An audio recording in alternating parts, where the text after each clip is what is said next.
Now got it to the point where I'm just on the slides and have some comfort with the order of service here. And in many ways, it feels too soon to go. In our previous 2 Sunday services, we explored the lessons of the body, brought by the insights of religious humanism and from the truth held within the actions of communities.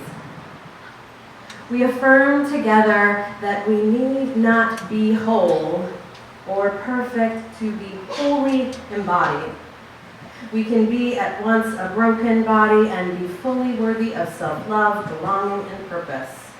That we can begin to unfold by thinking with the body, affirming integrity through our self-expression and the expression of others. I'm grateful to those who came and tried on a few embodied practices in a workshop last Sunday, practices for moving trauma through the body and engaging the places where we may feel wounded or stuck. As John O'Donoghue has written, wounds offer us unique gifts, but they often demand a severe apprenticeship before a door of blessing may open. How can our collaboration with our bodies, sometimes aching, sometimes in pain, sometimes ill, bring us comfort and lead us to become courageous and even generous?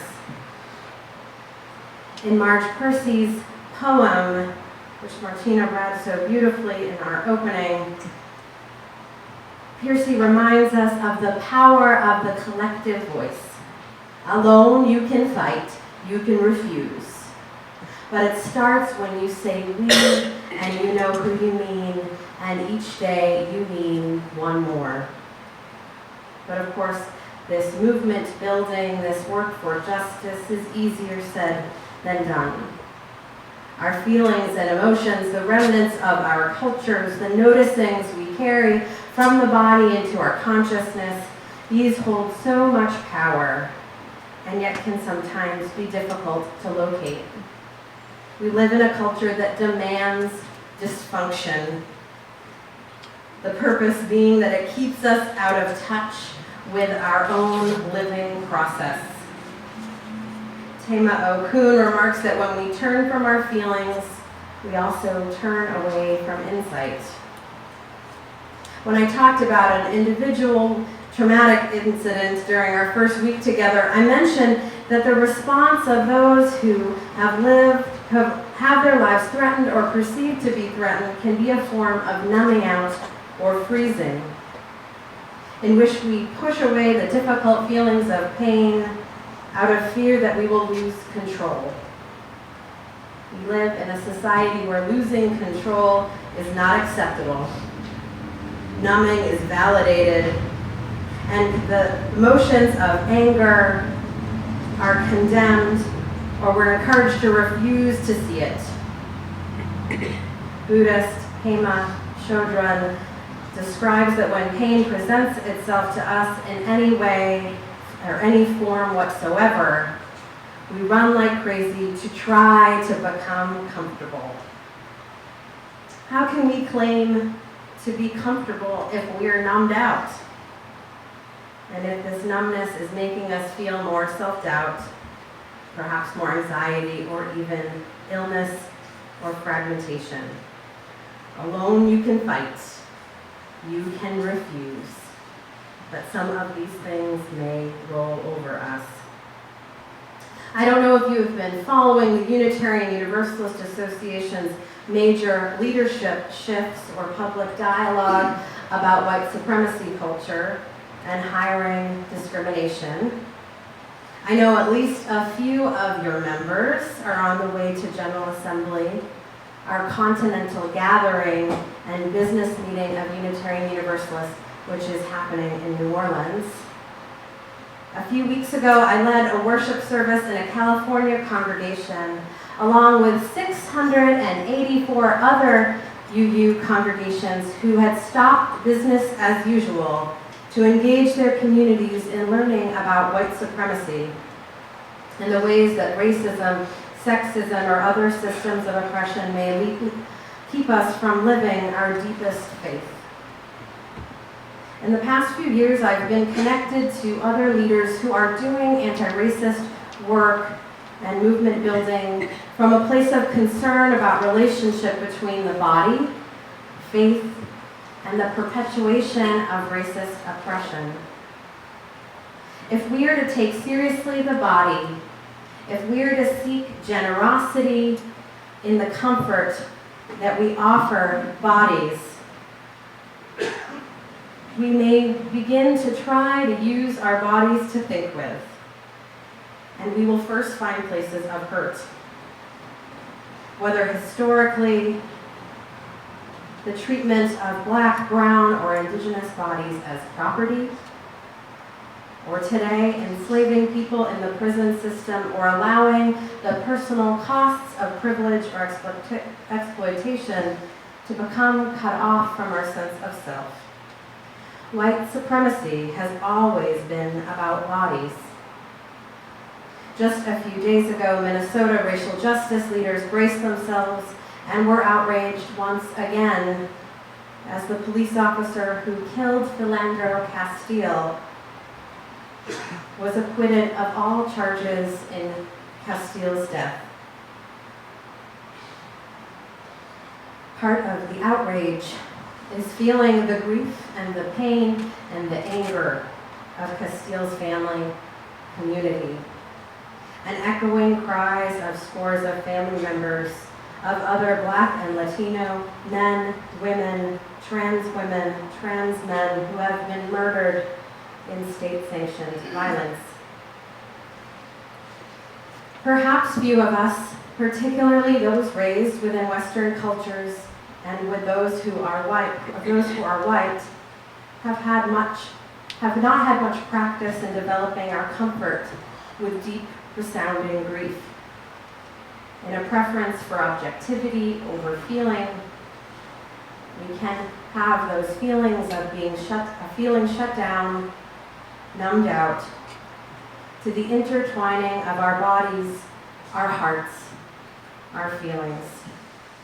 We may even be too numbed out to acknowledge our own feelings of grief, but also to rage and pain of those in our communities who are demanding a new system. We can't talk about a generous comfort if we don't talk about racism. I used to think this link was not so. I was comfortable in my priorities of looking at health and spirituality and living in a privileged mindset that did not require me to see racism as part of the equation. For as hard of parts of life had been, I experienced it as a white person, shielded from discrimination based on race, microaggressions, and racialized stereotypes of who I am and what I was supposed to be. I developed an early passion for healthcare justice and HIV prevention, and although I was asked on multiple occasions to engage racism as part of that struggle, I thought that I could pick and choose. I say no, my issue is really health. Racism is not as related to what my cause is. That's not for me. And then quickly, of course, I met and developed close relationships with activists of color doing work in HIV prevention and education. And then the dots connected. To see the intersections of race and injustice in healthcare, I began to see the scaling of bodies through exploitation, discrimination, and marginalization. That oppression keeps people sick. And to separate the two was futile. I had to face this. If I did not address my own feelings about racism, to sit in the discomfort of my own failure to see these links, and the inability to change a system on my own, that I could not be the agent of change I wanted to be. Part of collaborating with the body, as I have mentioned, is the opportunity to develop interior power. Power within our spirits, within our bodies to show up for each other, to allow and not critique the pain and the outrage of others, to not deny and to continue to acknowledge the pain of our own lives, to become a collective, resilient body of love and justice and care. As writer and liberation activist Jordana Peacock writes, "This history cannot be undone quickly. It cannot be undone through an intellectual process alone. It is felt in the body, in the pain and in the reconnection to the truth of our interconnected humanity." Staying numb to our feelings or overvaluing the power of objectivity or individualism may hinder our abilities to change, but my hope is that a generous comfort, a holding and blending that is broad enough to make space for grief, pain, and obstacles within the body might help us to not be blown over by change. Whether change is welcomed or dreaded, whether it is a political administration or a series of national battles, or it is unraveling the cultural conditioning that has allowed us to see only one way as right or good. If we offer ourselves an expansive compassion, perhaps we can become present with the changes within our Unitarian Universalist Association, and are the changes required of us in order to act for justice. It starts when we care to act. It starts when we do it again, even after they say no. True change in the world is intimately related to our internal transformation, which is intimately related to our presence to ourselves.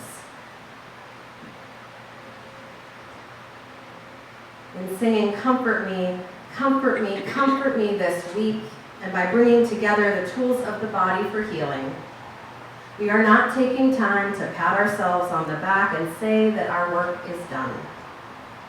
We cannot simply rest and take cover or avoid places where the world needs our presence, where our own grief or pain asks that we pause and care for ourselves. This will erode our integrity. We can't avoid the messiness of living in community in preference for the soberness of individual practice, as this will only crumble our blessings for one another. Instead, I hope we can allow ourselves to come online into the ways that we need each other, and through community can be turned toward social transformation, toward the holy. Let us take more risks together because we have first stayed compassionate toward what our bodies are learning or even unlearning. I leave you with this question. How do I best serve? What is my work? What are my leverage points, spheres of influence? Where is the space within my body to engage my deepest passions? How am I opening my heart? How am I connecting to others in myself, in healing and in love? As I prepare to leave you, to leave Oahu, I wish for you that you offer yourself a generous comfort. Create the space within your own body to feel the grief, find love, find joy, and be in community together to create justice.